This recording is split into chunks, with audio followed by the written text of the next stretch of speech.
Հարգելի գործընկերներ, մենք քննարկում ենք 2027 թվականի հունվարի 1-ից մինչև 200,000 դրամ աշխատավարձ ստացող անձանց առողջության համընդհանուր ապահովագրության համակարգում ներառելու հնարավոր սցենարները եւ ինչու ենք քննարկում հնարավոր սցենարները, որովհետեւ այդտեղ մի քանի ուղղության հարցեր կան։ Մի ուղղությունը իհարկե զուտ առողջության համընդհանուր ապահովագրության համակարգի մեջ մարդկանց ներգրավելու, ներառելու անհրաժեշտությունն է, երկրորդը այն կանխավարկածը, որ աշխատավարձերի ցածր սեգմենտում մեր համոզմունքով եւ իմացությամբ գործում է ստվերային որոշակի սխեմա եւ կառավարության համար խնդիր է նաեւ լուծել սոցիալական խնդիրը, բայց չխրախուսել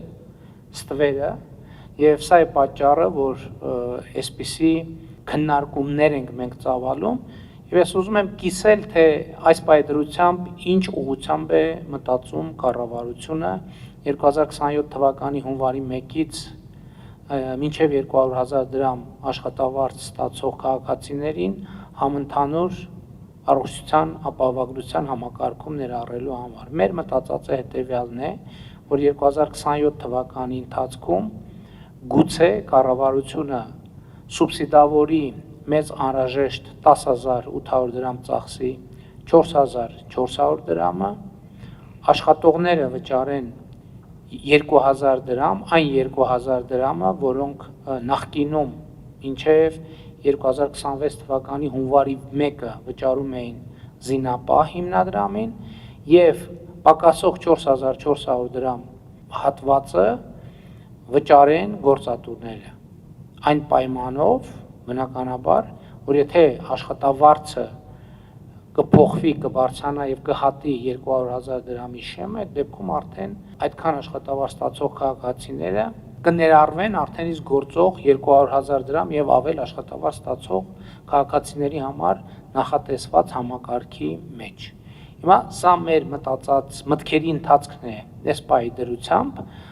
բայց կարևոր է նաեւ շարունակությունը մենք մտածում ենք հետեւյալ կերպ, որ 2028 թվականի հունվարի 1-ից արդեն գուցե թե մենք գործարկենք հետեւյալ սցենարը, որ 10,800 դրամ ծախսի 6,000 դրամը վճարի աշխատողը, որը ինքը արդյունքում հետ է ստանալու 2028 թվականին արդեն, որպես սոցիալական կրեդիտ համընդհանուր հայտարարագիրը լրացնելու պարագայում, այսինքն գործնականում քաղաքացու կյանքում շատ բան չի փոխվում։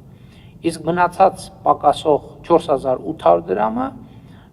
շարունակի վճարել գործատուն, ելի այն պայմաններում, քանի դեռ աշխատավարձը ցածր է 200,000 դրամից։ Երբ որ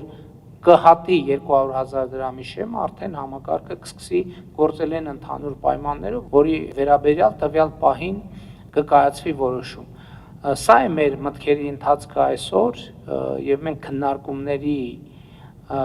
արդյունքում հիմա գտնվում ենք այս հանգրվանի վրա, առաջիկայում նույնպես կքննարկենք եւ մեզ անհրաժեշտ կլինի առաջիկա 1 առավելագույնը 2 ամիսների ընթացքում կայացնել որևէ որոշում, որպեսզի մենք մեր 200,000 դրամի ցածր աշխատավարձ ստացող քաղաքացիներին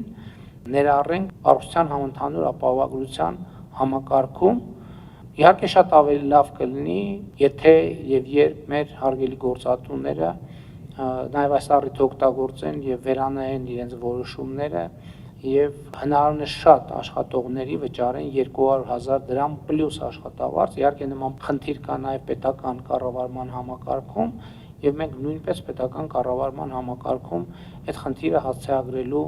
վերաբերյալ պիտի մտածենք։ Իհարկե կշարունակենք մենք քննարկումներ եւ կառավարության եւ ազգային ժողովի գործընկերների հետ եւ աշխատողների ներկայացուցիչների եւ գործատուների ներկայացուցիչների հետ եւ կգանք որևէ վերջնական եզրակացության եւ որոշման։ Ես նաեւ քննարկում ընդհանուր ամփոփելով ուզում եմ ասել հետեւյալը, իհարկե այս փուլում առողջության համընդհանուր ապահովագրության համակարգի ներդրումից մենք ունենք բավարար գոհունակություն, բայց մյուս կողմից պետք է հասկանանք, որ ինքը դինամիկ համակարգ է, որը պետք է սպասարկվի, որը պետք է ուղեկցվի։ Այսինքն մենք հիմա խնդիր ենք դրել, որ առաջիկայում 2029 թվականի հունվարի 1-ի դրությամբ բնակչության բոլոր շերտերը պետք է ներառված լինեն համակարգում, բայց դա չի նշանակում, որ մենք վերջ ավարտեցինք աշխատանքը։ Այսինքն համակարգը միշտ պետք է ուղեկցվի, որովհետև եւ շուկայի, եւ տնտեսության, եւ աշխատավարձերի փոփոխությունից, այդտեղ նաեւ փոխկապվածություններ մենք ունենք